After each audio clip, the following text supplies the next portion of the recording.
Okay, right. Hello, everybody. Thank you very much for coming to this evening's talk, which is one of 4 that we've been holding during Women's History Month, March 2017.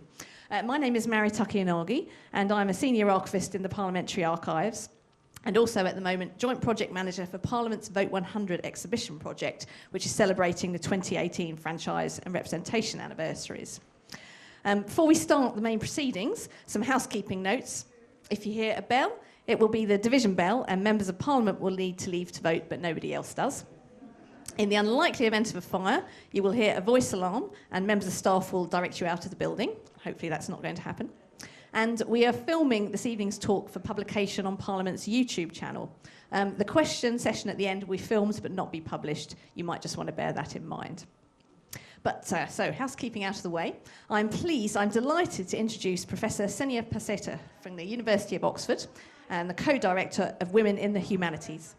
Senia is a historian of modern Ireland with a particular interest in the history of education, religious identity formation, and political movements and ideas in the late 19th and early 20th centuries. She has published on the development of a Catholic university elite in pre-independence Ireland and on a number of aspects of women's history, including the history of feminism and women's education in Ireland. Her current research is in the history of women and political activism in Britain and Ireland. And today she's here to talk to us about Constance Markievicz. So please join me in welcoming Senia Paseta.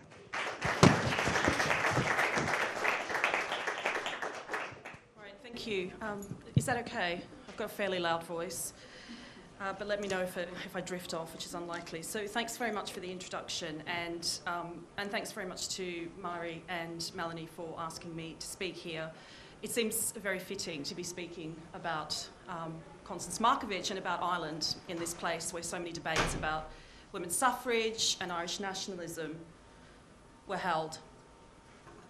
And I'm particularly pleased to be speaking about Constance Markievicz, a woman who played a crucial part in the history of Irish nationalism and in the history of feminism and the history of suffrage, the history of this place, although famously she never set foot in it.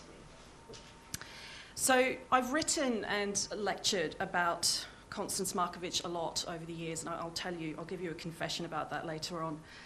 She was probably the first Irish woman I ever heard about, and I think that's quite common, particularly for people like me who, as you might have guessed, I'm not Irish. She's very famous, as you well know. And one of the challenges, I think, of writing about her and of talking about her is deciding where to begin and where to end. And it was very difficult for me to think about what I wanted to speak about tonight in talking about her. It's difficult to know what part of her life should be emphasised at the expense of others. And as many of you will know, if you know anything about her, and I hope I'll underline this evening, she was truly remarkable. She was a busy radical, one of the busiest in a busy period, a woman of many causes: socialism, Irish republicanism, feminism, trade unionism as well. And on top of all of that, she was an artist. At times she was an actress, she was a wife, she was a mother, and she was a very, very dear friend. And that's the aspect of her life that surprised me the most when I started to research her. One of the reasons that I've been drawn to her, particularly recently, because I've done a lot of research on Irish women, is because looking at her life tells us about collective radical political action and what's possible and what was possible in early 20th century Ireland. She very rarely worked alone. She was never a lone wolf in political terms. She liked to work with other people, particularly with other women, but also with men and with children as well.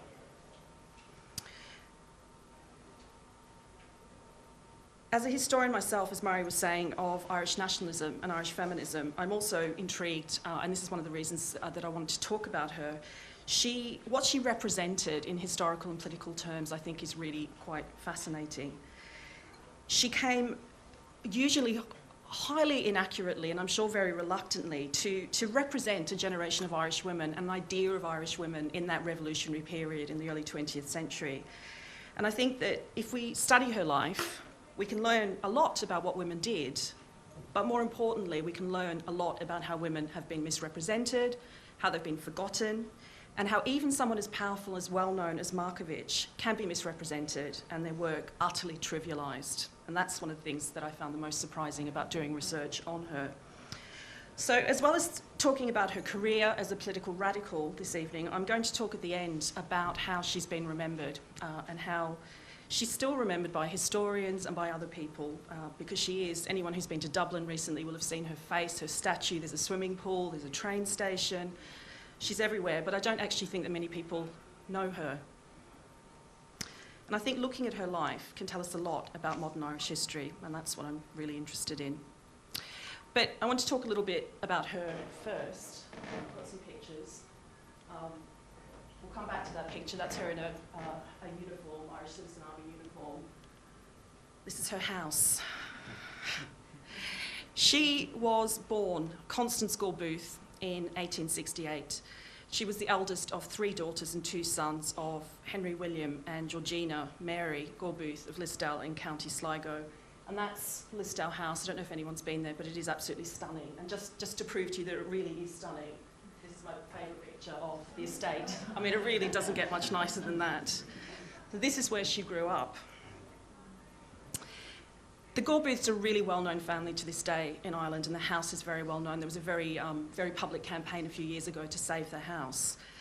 They were, at the time, very prominent landowners, and their wealth and their social standing, of course, ensured that their children, including Constance, enjoyed a privileged childhood.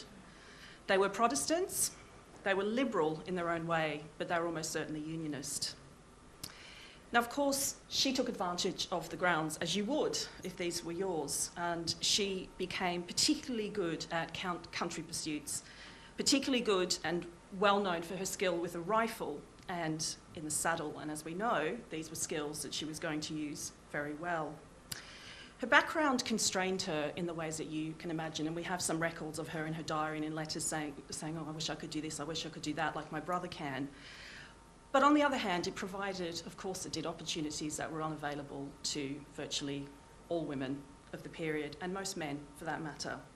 She travelled, she learned to ride, she learned to hunt, and she benefited as well from access to cultural life in Ireland, in London and Europe. Not unimportantly, in the early period, she also didn't have to worry about earning her living, although she would have to in later life. Her upbringing was, in that sort of Anglo-Irish way, quite eccentric. Her father was an explorer in his spare time. Her mother was quite an interesting liberal woman. So she had a quite open upbringing, and this contributes to her growing political awareness. Now, like so many political women of her generation, she became initially politicised through feminism.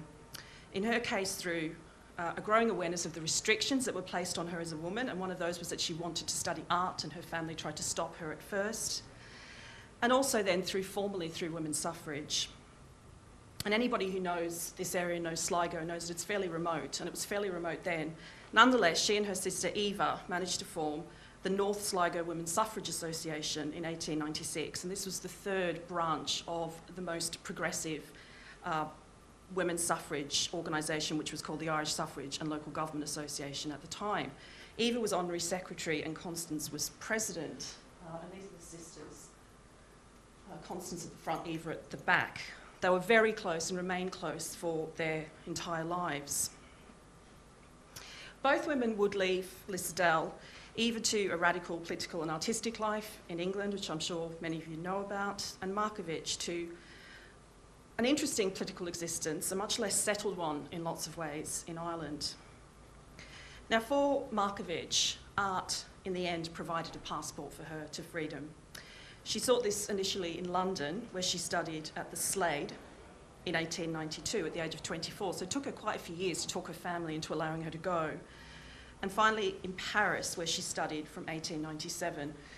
And this is one of my favourite pictures of her in London, 1893, while she's at the Slade. She's with her friend, who's also an Irish artist. And I don't think you get much more bohemian than this, with their easels. They've even got a dripping candle in the wine bottle, and cigarettes. She was always accompanied by dogs and cigarettes throughout her life. There's no dog there, but apparently there was one somewhere in the room. So that was the sort of life she was leading in the 1890s. She was, as you can see, a pretty kind of adventurous woman. while she was in Paris in 1897, and of course she spoke French, as women of her generation did, the social standing at least, she met a Polish count who was called Senia Markievicz, and like her, he was the child also of a landowning family, in his case in the Ukraine, though it was land that was disputed by Russia and Poland. He was also an aspiring artist. They both thought that everybody was in Paris at that time. He'd failed a law degree already by the time they'd met. He'd also been married. They fell in love, and Con and Cassie, as they referred to each other, married in 1900, just after his first wife died. And that's when she became Constance Markievicz, and through her life she was often known as Madam by people, which sort of showed she was very well loved in Ireland, but slightly apart even from some of her closest friends. In the year after that, in 1901, they had their only child together, a girl called Maeve. She was born in Ireland and baptised an Anglican Church of Ireland. They shortly left then Ireland for Paris. They left Maeve with her Irish family at Lissadell. And one of the things that you'll often hear and read, even in relatively recent biographies, is what sort of woman leaves her tiny child with this family in Ireland? What you won't hear is what sort of man leaves his child with this family he'd only met for 5 minutes in Ireland in a language that he couldn't speak. So, of course, he was fine with that. She wasn't. And the answer to that, of course, is pretty much every woman of her social standing left their children with someone. Poor old Maeve got left in Lissadell, which wasn't too bad, I think. But it's the first sort of hint that you get of the sort of creeping criticism that you'll get from Markievicz, and a lot of it is tied up with gender norms. They returned to Dublin for various reasons in 1903, and they threw themselves into artistic and bohemian life. They mixed in the very early days in interesting kinds of ways in Ireland. Dublin in this period in particular was awash with literary culture, with the cultural revival, Yeats, with literature, with poetry, with people interested in the Irish language and sports and culture and so on. They threw themselves into this. They wrote plays, they continued to paint, they acted. But at the same time, they continued, because of her class background, to move in quite socially elite social circles, which were often comprised of unionists and Protestants, and a lot of what they got up to in social circles were actually in Dublin Castle, which was sort of headquarters of the British administration in Ireland. So while they're mixing with artists during the day, they're often mixing with, the equivalent of the Irish aristocracy in the evenings. So their politics in this period, or their kind of access to radical life, was mainly through art and through culture. But Ireland in this period, particularly Dublin, it's a very small world. Everybody knows everybody. Everybody who's painting, or everybody who's organising a play, or who's a suffragist or something like that, they all know each other. They know where to find each other. They know that certain people eat at a certain restaurant at a certain time, or drink coffee at a certain place at another time. So they're crossing. The people that they know in political and artistic circles are crossing all the time. For Markievicz, again, in this period, after about 1906, 1907, it's women's politics again, and it's feminism again that brings her into more formal political activism.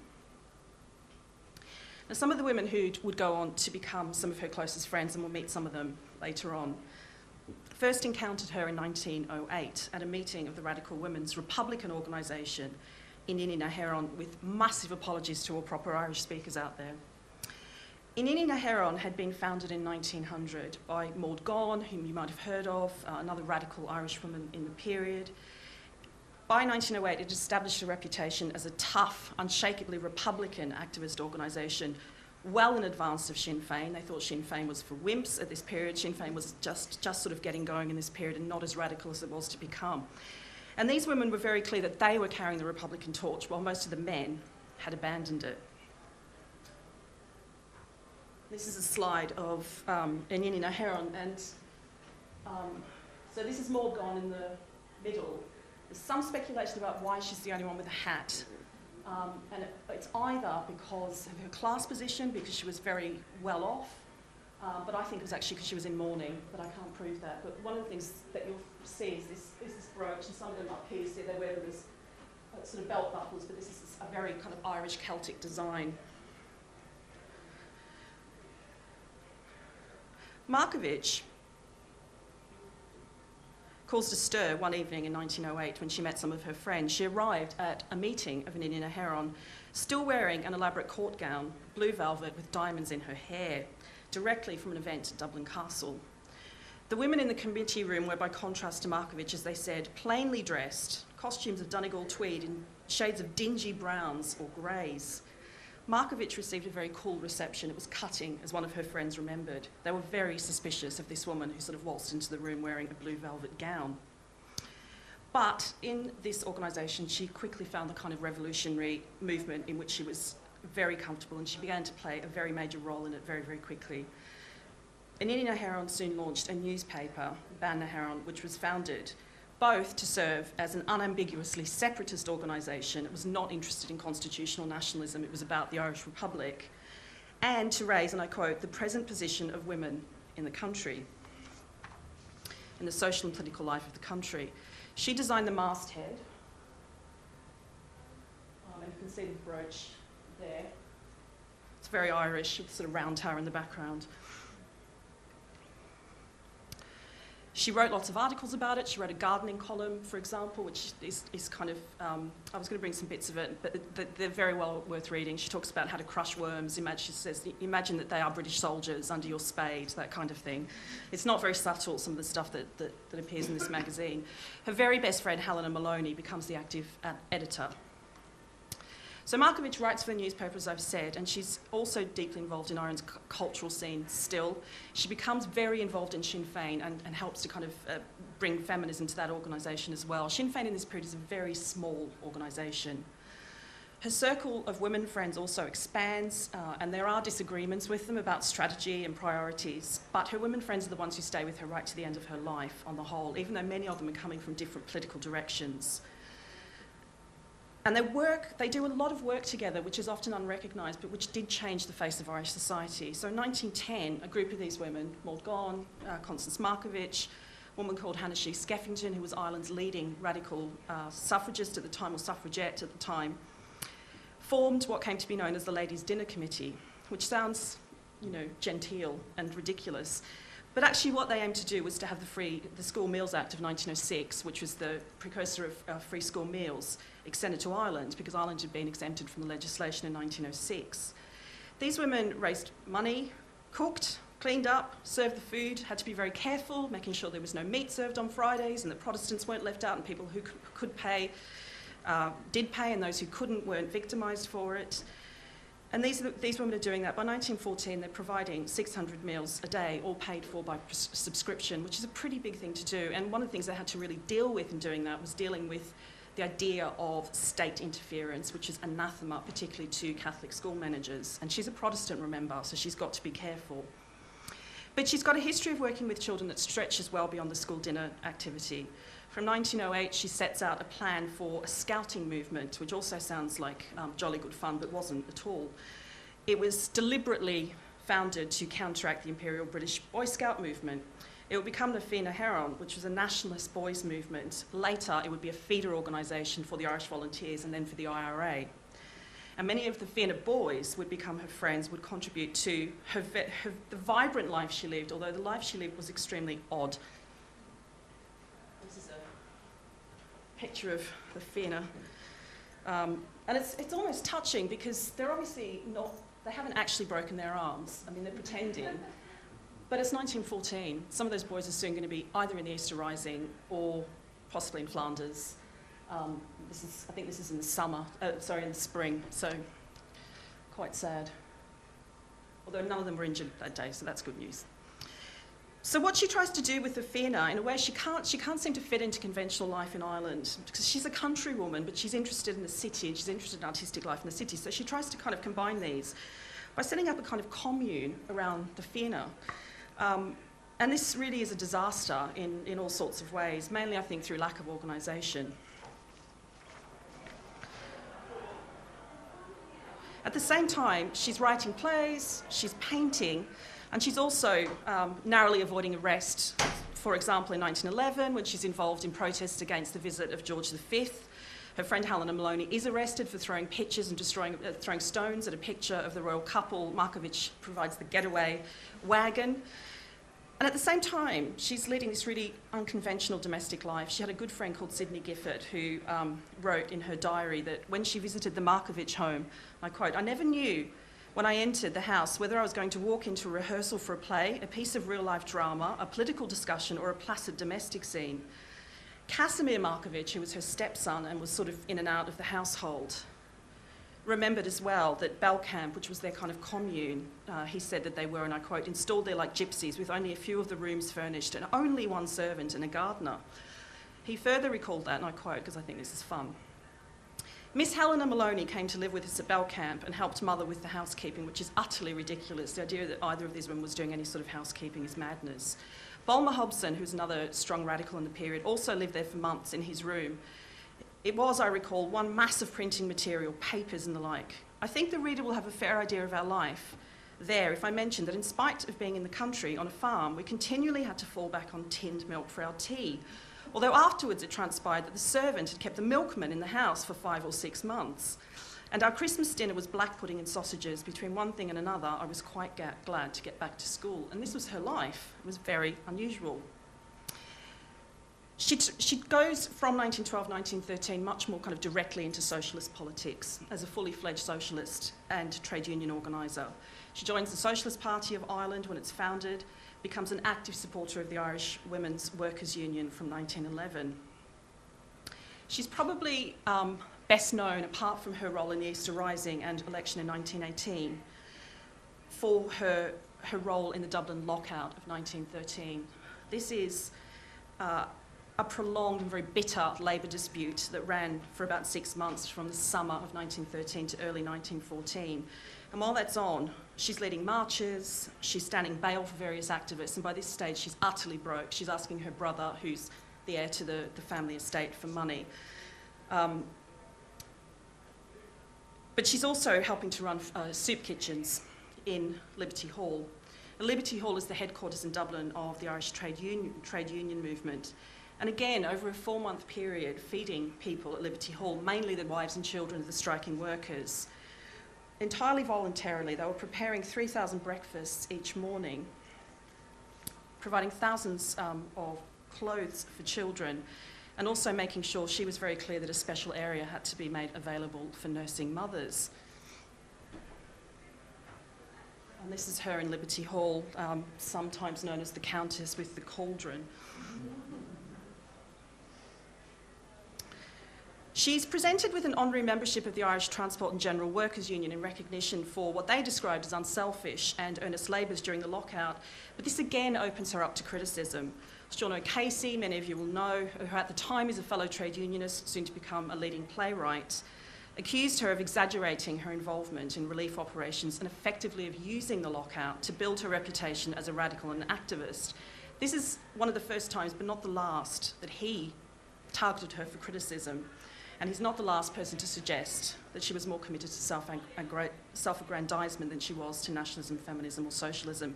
And he got absolutely fixated on the idea that that apron was clean. He was sure that meant that it was staged. You can see they're all clean. So presumably they put clean aprons on because they were about to be photographed. Now, although the workers are eventually forced to back down after the lockout and go back to work, the Irish Citizen Army, which is a militia founded during the lockout to protect workers from the brutality of the police, survived. And it's with this organisation that Markievicz became most closely associated. She and her great friend, James Connolly, who would become a leader of the Easter Rising, wrote the constitution of the Citizen Army after it reformed, and she became a vice chair. I've got 2 pictures of the Citizen Army because I think they're really interesting. This is Liberty Hall. I don't know if you can read that. But it says, "We serve neither king nor Kaiser, but Ireland." This is obviously a photograph taken after war's declared, and the Irish Nationalist Party has declared support for the British war effort. So you can see the Citizen Army there in uniform.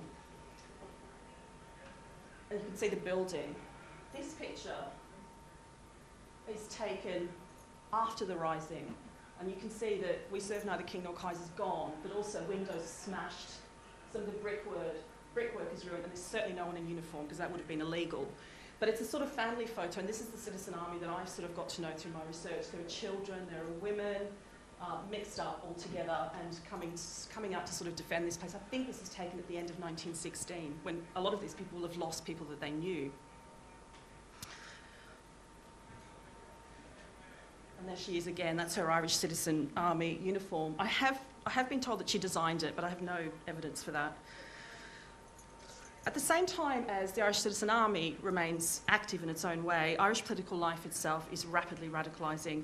It seems to be heading towards some form of civil war between Unionists, who'd vowed to resist the Home Rule Bill, which had been introduced in 1912 and which would have given Ireland a form of devolved government, and Nationalists who were equally committed to defending Home Rule. Both Unionists and Nationalists assembled armed militia to defend their positions alongside their parliamentary representatives who were doing their business here. Ireland really was on the verge of civil war. This is something that historians often forget, but it really was. It was the most pressing question in British politics in this period. So the outbreak of war in August 1914 bizarrely diffuses tensions in Ireland as it becomes the priority over the national questions.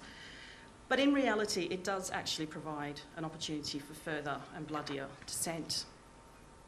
The Nationalist Irish Volunteers and Cumann na mBan, which was the women's organisation, the women's section of the Volunteers, both split in 1914 into two factions. So this period is incredibly difficult to teach. It is so complicated. There are so many factions, but the main thing to know is that there are a lot of people with guns, and there are a lot of people who have got very decided opinions on Irish national life. What the Irish Volunteers, who became eventually the IRA, one of their aphorisms is England's difficulty is Ireland's opportunity, and the war for them presents a real difficulty for England. England's distracted, we need to rise if we can. The smallest of the factions of the Volunteers is composed of these radical Republicans who are utterly opposed to Ireland's involvement in the British war effort and are ready to take up arms in support of a republic, if needed or if possible. These groups eventually join with forces with the Citizen Army to plan an armed rebellion against British presence in Ireland at Easter 1916. This is my attempt to talk about the Easter Rising in about 2 minutes. Did a lot of talking about the Easter Rising last year in 2016. There's so much to say about it. For the purposes of this, some of the things to remember are that the Easter Rising is organised in the context of enormous confusion, a lack of preparation for battle for various reasons, and yet, at this stage there are about 300 members of the Citizen Army. 220 of them fought in Easter week. Most of them are out on the first day. Very few people come out on the first day because of confusion. By the end of the week, many more come in once they've heard what's going on. Markievicz is out, as it was said then, as an officer amongst them. She spent most of her time in Stephen's Green, which is a lovely park in the middle of Dublin, and the Royal College of Surgeons, where she and her comrades tried to withstand not only British forces, but Irish forces and Irish soldiers and policemen as well. The Easter Rising was many things. It was certainly a very bloody affair, and I just want to show you some pictures of it. One of the really good things about all the commemorating of 1916 is just how much sort of photographic material has been unearthed to give us more of a sense of what it was like. This is, if anyone knows, this is the back of O'Connell Street. This is serious, serious damage. That's the side of the GPO on O'Connell Street. That's Nelson's Pillar, which used to be there, which survived the Easter Rising, but was destroyed later on. You can see the inside of the GPO is almost gone. Again, that's O'Connell statue, O'Connell Bridge. A different sort of view. You won't be surprised to hear that lots of people who were describing these scenes very much felt that the First World War had come to Dublin. The Rising lasted less than a week. In that time, though, about 450 people were killed and more than 2,500 were injured in the fighting between the outnumbered rebels and the British forces. The majority of those casualties were civilians. When the rebels surrendered on the 29th of April, Markievicz was arrested along with about 80 other women, but she was the only one who was tried as a leader of the Easter Rising. She'd been charged, along with about 90 men, with treason.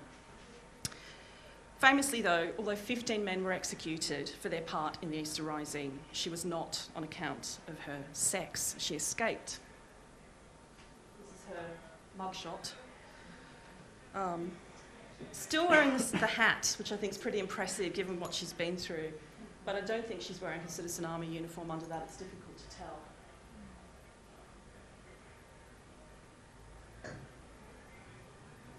She was imprisoned in Ireland before being sent to Aylesbury. She had some company there at first, some women she knew from Ireland, but she was denied freedom of association that the male prisoners had, and she was kept in isolation most of the time. She became very lonely, especially when her friends were sent back to Ireland. She lost a great deal of weight. Her sister and her friends feared for her mental health. She was released under a general amnesty for all remaining Irish prisoners from the Rising in June 1917, so that's almost a year in prison. She returned home to Ireland in triumph and to a hero's welcome. And of course she didn't stop to rest. She threw herself into everything once again. And that's one of my favourite pictures, is one of the very few of her smiling. And you can see she's gone to Liberty Hall, which is a nice touch, back to the Citizen Army. In May 1918, she's rearrested along with most of the Irish Republican leadership on a spurious charge. This time she's sent to Holloway. While she's in prison, famously, she stood, or she was asked to stand as a parliamentary candidate for Sinn Féin for the St Patrick's division in Dublin, for what was, of course, the first election at which some women could vote and stand as candidates. Women effectively ran her campaign while she was in prison the whole time. Women of Cumann na mBan, of whom she was president by that time, and the women of Sinn Féin. And a very important role was also played by her old feminist comrades, even some of those who were very suspicious of Sinn Féin. Markievicz famously went on to win her seat. She became the only woman to win that year, first woman to be elected to the British House of Commons. Markievicz herself initially had high hopes for her candidature and her campaign. She thought that St Patrick's might become a focus for women's activism, a rallying ground for what she called a splendid centre for constructive work for women. Some of her suffragist colleagues were much less hopeful. One of them wrote to her, "The very nerve of Sinn Féin sets my teeth on edge. The one woman they have thrown as a sop to the women of the country has had her interests neglected." And I think that's a bit unfair. Her interest was largely neglected by Sinn Féin because she was such a shoo-in to win, I think. While she was in prison, she received a letter from number 10 Downing Street, which invited her to attend the opening of Parliament. It began, "Dear Sir, I hope you may find it convenient to be in your place on blah, blah, blah."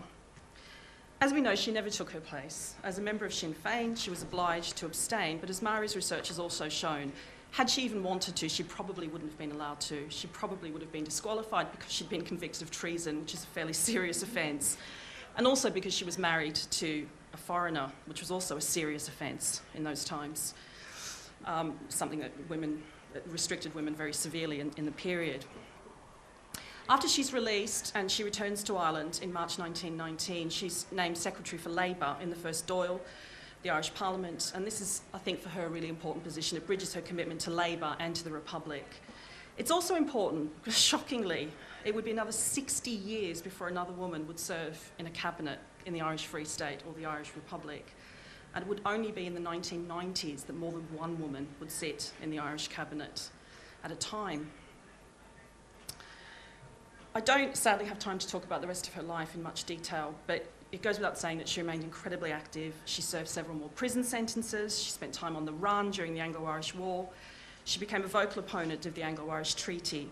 She was arrested for the last time in 1923 while attempting to collect signatures for a petition to release Republican prisoners, and went on hunger strike again. Hard work and very rough conditions took their toll. Her health was failing and she continued to smoke a great deal. 1927, she was admitted to hospital. She declared she was a pauper and died in a public ward on July the 15th.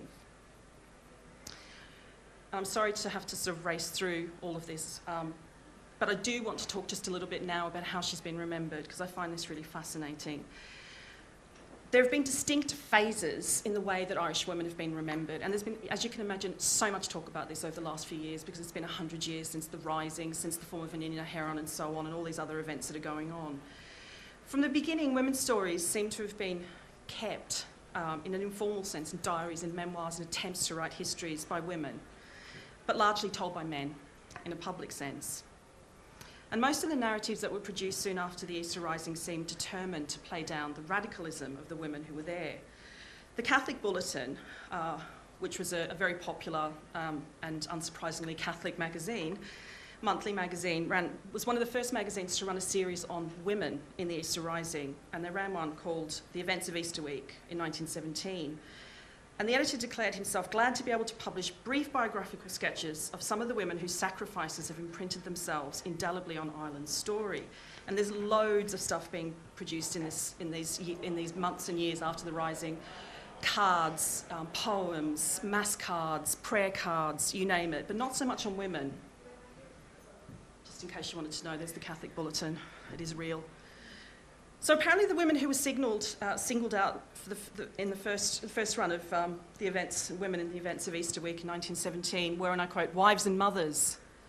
And the two who were particularly pulled out for immediate attention were Constance Markievicz and Mrs. Joseph Plunkett, otherwise known as Grace Gifford, which was her actual name. And the magazine said proudly, both were converts to Catholicism. Although only Markievicz had taken an active part in the Rising, Grace Gifford had married one of the leaders of the Rising just before his execution in his cell. The other profiled women included the mothers of Patrick Pearse, Joe Plunkett, so he gets his mother, and Grace Gifford, Ned Daly and John McBride. So those women who were neither mothers of martyrs nor Catholic converts appeared not to warrant attention. Markievicz is a really tricky subject for the Catholic Bulletin. It was otherwise uninterested in profiling activist women, but you can hardly ignore her. But she did have this redeeming feature of having converted to Catholicism. While she was at Mountjoy Prison after the Rising, she started to take instruction, and she later was formally received into the church. The Catholic Bulletin seized on this. It was determined to show that Markievicz in particular was well liked and honourable, but above all, and I quote, a pious and devoted Catholic, which she wasn't. And this was to be one of the very first of many attempts to sort of slot her into a version of the national story, usually, as O'Casey had, by sort of saying that she was attention-seeking and ostentatious, but also, as in this case, by Catholicising her. And further accounts follow very broadly similar patterns, and it's striking how often these women's experiences turn up in religious periodicals, as though their activism could only be seen in these terms. And nurses feature a lot, because they obviously, we get them, we understand why they sort of, we know why they were there in 1916, they were doing what they should have been doing. It's interesting to have a look at the way that some of the pictures that started to come out about her are also used. So, Catholic Bulletin, like this picture. This is probably taken, I think Maeve looks about 2, maybe 2.5, so this would have been taken in about 1903, before she was involved in Irish nationalism. This is not the woman we imagine in Easter 1916. But there are also these pictures, which begin to appear as well, which are quite different. And these are pictures that are taken just before the Rising. She has herself photographed, and again, lots of people said, oh, what sort of person goes and gets herself photographed, when they're about to have a Rising? She's obviously only interested in attention. The answer to that is nearly all of them. Quite a few of the men who are involved were also prancing around in kilts and with guns, and this is what they did. And she's an actress, by the way, so she's going to do this kind of thing. But you can see that both these styles of photographs are problematic for her. There's that, and there's that. Markievicz with children could de-radicalise her, but it also suggested she's a pampered society woman. In uniform, especially with gun, links her directly to the Rising in the citizen army, but could also be used to suggest she was showy, unwomanly, or just simply eccentric. Pictures of militarily active women were not popular at this time, especially not in the Catholic press. And again, in the same issue, the same sort of series of the Catholic Bulletin, we can see the way they try to deal with this. And this is a typical picture of Mrs. Mallon. Mrs. Mallon was a widow of a citizen army casualty of the Rising and utterly uninvolved herself. Michael Mallon, her husband, was a socialist who was executed for his role in the Rising, but he was a Catholic, and so was his wife. And in his will, which was proudly talked about, he specified, you can see the children's name under there, Una, my little one, be a nun. Joseph, my little man, be a priest if you can. James and John, to you the care of your mother. Make yourselves good, strong men for her sake, and remember Ireland. Mrs. Mallon was told she must never marry again. And they all followed the instructions, as far as I know. The kind of vision, you can see the sort of schizophrenic sort of vision that's emerging. This is largely followed by historians thereafter. Occasional biographical, autobiographical accounts start to appear in the next decades. Again, as I said, turning up in religious journals and often in Republican journals, usually to coincide with, say, 20 years since the Rising or 30 years since the Rising. Cumann na mBan tries very hard to publish its own history, and a lot of the stuff that we know about Cumann na mBan is kept, as I said before, by these women. But it doesn't really manage until 1969, when a not very good history is published. Markievicz and other activist women are not entirely forgotten, but from about the mid-1920s, a new phase of remembering begins. And it's not even funny in some ways as this was. It's angry. Lots of angry outbursts about these women begin to shape the way they were remembered. Piers O'Hegarty, who was a Sinn Féiner, writes The Victory of Sinn Féin in 1924. He singled out Republican women in that, who did not agree with him as, and I quote, practically unsexed, animated by swashbuckling and bombast and swagger, utterly incapable of understanding the complexity of politics. It's not very subtle. His wife was actually a member of, she was a militant suffragette, and I suspect this is his way of kind of getting back at her. He's not the only man who spoke like that, and I'm afraid that these sorts of analyses have survived into our own day. And these views of Republican women as hysterical camp followers begin to find expression in published accounts, especially biographical studies.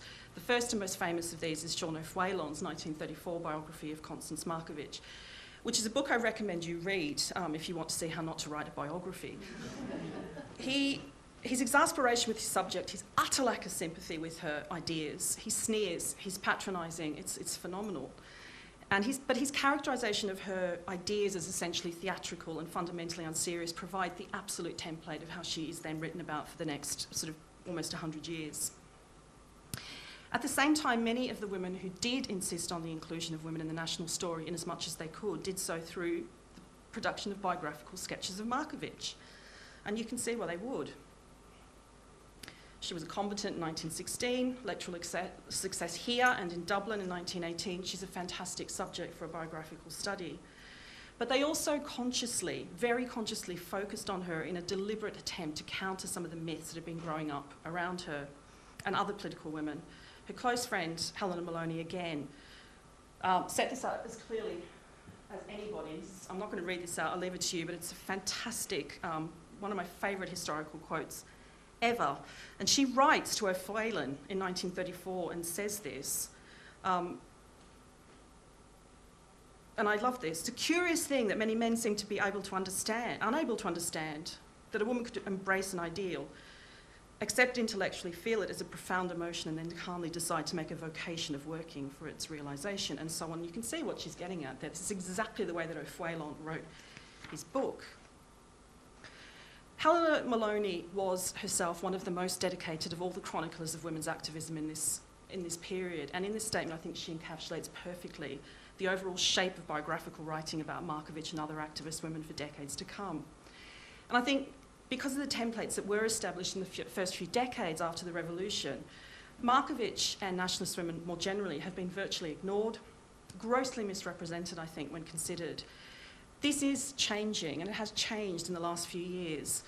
But I still think there is a basic refusal to see women's experiences as more than simply kind of an additional thing to the real stories. Let's have a chapter on women or a paper on women at the real conference, which is presumably all about men. And there's no question, as far as I'm concerned, that modern Irish historiography is much the poorer for this. The records are there. Our understanding of the period becomes immeasurably richer when we study them.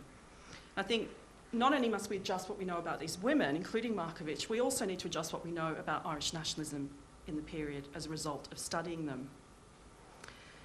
So, as we head rapidly towards the centenary of women's suffrage, very rapidly, and this is a centenary, of course, that affects women across the British Isles in what was then the United Kingdom, which included Ireland. And I think, we obviously continue to face this sort of open refusal to take these stories seriously, and open public misogyny in our political life as well, and in our intellectual life at times too. And I think the task of integrating these women's stories into the centre of the story of Irish nationalism really can't be considered anything less than urgent. Thank you.